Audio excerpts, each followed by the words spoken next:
Hola hermano, hermana, familia en la fe.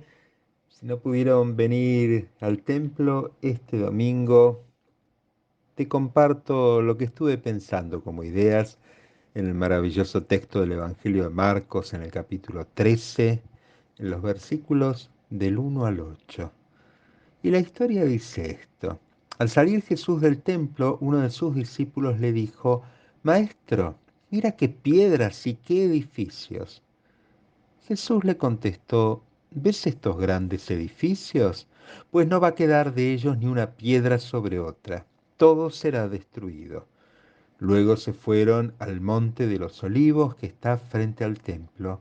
Jesús se sentó y Pedro, Santiago, Juan y Andrés le preguntaron aparte: ¿Cuándo iba a ocurrir esto y cuál sería la señal de que todo esto estaría para llegar a su término? Jesús les contestó: Tengan cuidado de que nadie los engañe, porque vendrán muchos haciéndose pasar por mí y dirán: yo soy, y engañarán a mucha gente. Cuando ustedes tengan noticias de que hay guerras aquí y allí, no se asusten. Así tiene que ocurrir.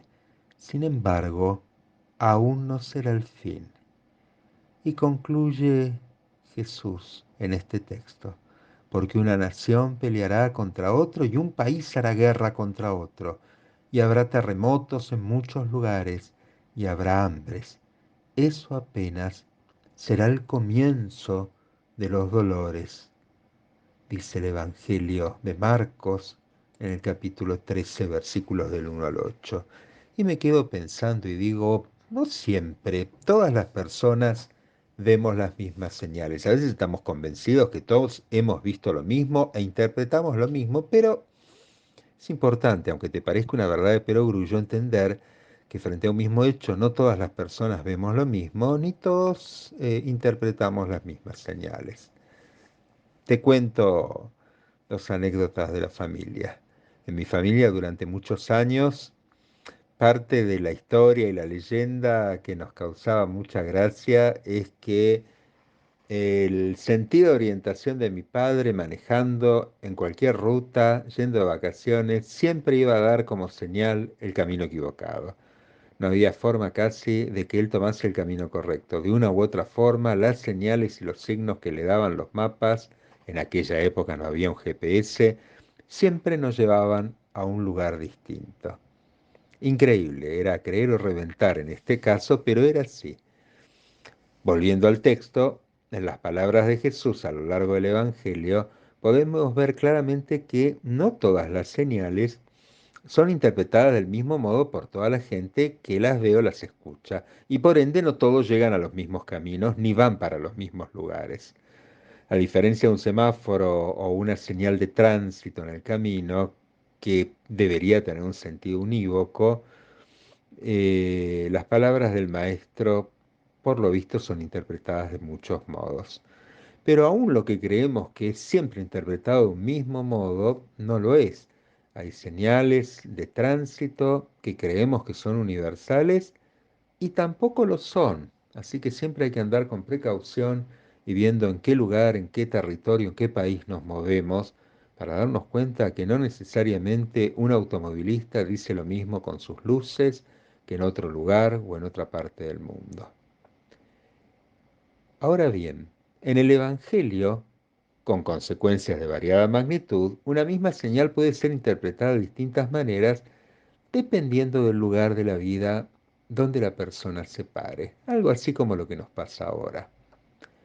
Para la clase dirigente de su tiempo, esto es sacerdotes del templo, saduceos, fariseos y escribas, Jesús representa una clara amenaza.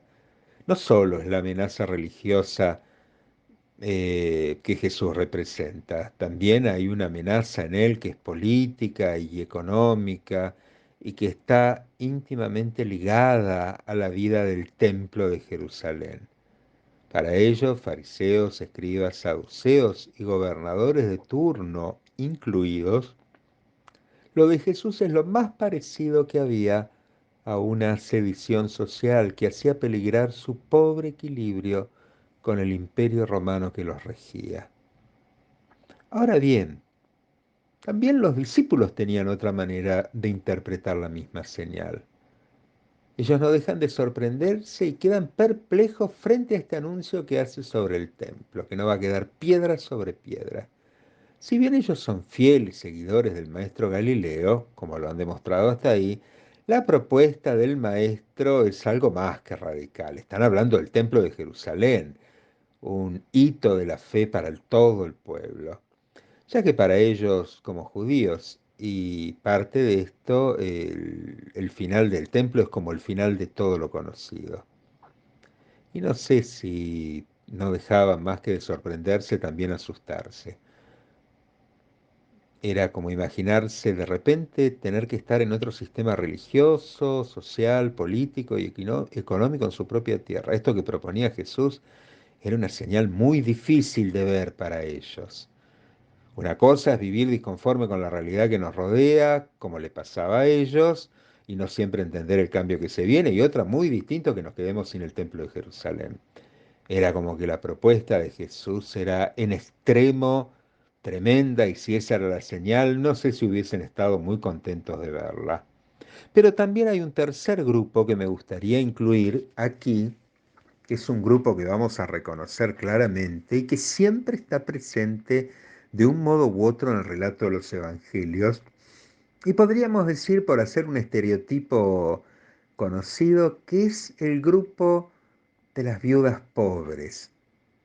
Digo metafóricamente, por decir a ese pueblo que acompaña a Jesús, ese mismo pueblo que es sanado en el desierto, ese mismo pueblo que lo ve haciendo cosas espectaculares, ese mismo pueblo que en esperanza y alegría lo va a recibir de las puertas para afuera de los muros de Jerusalén en un burrito blanco al que entienden que es su verdadero rey, profeta y sacerdote.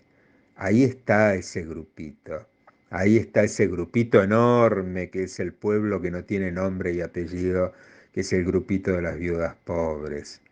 Ese grupito disconforme con la realidad que las rodea, ya que de esa realidad no recibe nada ese pueblo. En todo caso, uno podría decir, bueno, con tan poco para esperar, cualquier cambio es posible y mejor. Pero no se trata de esto. Creo que hay preguntas que uno puede hacerse con este texto. ¿Cómo reconocer las señales que se ven de formas tan distintas? ¿Cómo reconoces vos en tu vida esa señal de Dios en medio de tanta señal? ¿Cómo percibís en los tiempos que vivimos la bendición de la voluntad de Dios actuando en tu vida? ¿Tenés discernimiento? ¿Alguna vez te lo preguntás? ¿O nunca tenés dudas al respecto? Para nuestras vidas hoy en día como creyentes, este mensaje de Jesús quizás hasta nos parezca lejanos en el tiempo y sin demasiado contexto, porque después de todo, uno diría, ¿cuántas guerras hubo y terremotos y todavía acá seguimos dando vueltas? Lo cierto es que la fantasía de llegar a perder todo lo conocido para ganar algo completamente distinto, no sé si es un lugar que nos guste demasiado. Esta pandemia 2020 y 2021, y quizás siga durando mucho más, nos ha demostrado que se puede perder todo lo conocido. Ahora, ¿qué es lo que hay por delante? Es una incertidumbre absoluta. Quizás por eso los seres humanos no somos muy adeptos a los cambios y por más cristianos y cristianas que seamos, no sé si los cambios de Jesús radicalizados nos convencen tanto, porque en definitiva nos mueven del lugar donde estamos cómodamente sentaditos, viendo la historia desde nuestros lugares, con más o menos carencias, pero con una piadosa fe que no cambia nada, ni de su vida, ni de las vidas que los rodean. Y el Evangelio es cambio, el Evangelio es propuesta de cambio para tu vida en primer lugar y para la vida de las personas que te rodean. Esto es algo que nunca tenés que olvidarte. Si el Evangelio no te incomoda, entonces quizás no sea el Evangelio lo que estás escuchando o leyendo. Para muchas personas que conozco, los finales en su vida se acercan cuando pierden todo su dinero, sus posesiones o sus seguridades afectivas. Para otros, el final está próximo cuando les pasa algo que no pueden controlar y por supuesto para muchas personas el final está próximo cuando la muerte los acorrala, cuando no hay otra salida más que un vacío profundo y ni siquiera está la firmeza de saber de la resurrección. Las señales del Evangelio para su pueblo en verdad son siempre las mismas. Todo depende de dónde nos paremos para mirarlas y cuál sea nuestro grado de involucramiento en las mismas. Cuánto vamos a tener de disposición para involucrarnos con esas señales que el Evangelio nos propone. El Evangelio de Cristo trae necesariamente señales de un reino de vida nueva para todas las personas que están dispuestas a confiar en estas.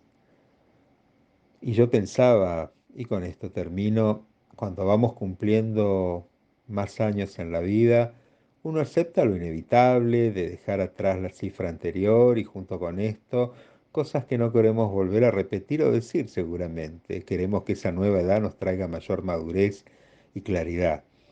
Así de simple es la propuesta de Jesús, creo yo. Para aceptar un nuevo rumbo en la vida, hay que reconocer que lo anterior ya pasó, y no solo pasó, sino que no vuelve. Algo que he escuchado mucho en esta pandemia es, ojalá podamos volver. ¿Volver a qué? ¿A qué normalidad? ¿A la normalidad de quién? ¿De dónde? Yo creo que el Evangelio es ese aceptar el cambio, esa incertidumbre, sabiendo que sin importar lo que pase, el Señor está ahí al lado nuestro.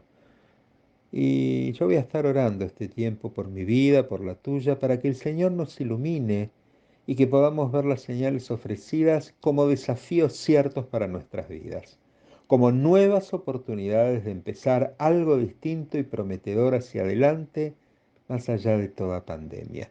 Que así pueda ser para tu vida, la mía y de las personas que amamos. Amén.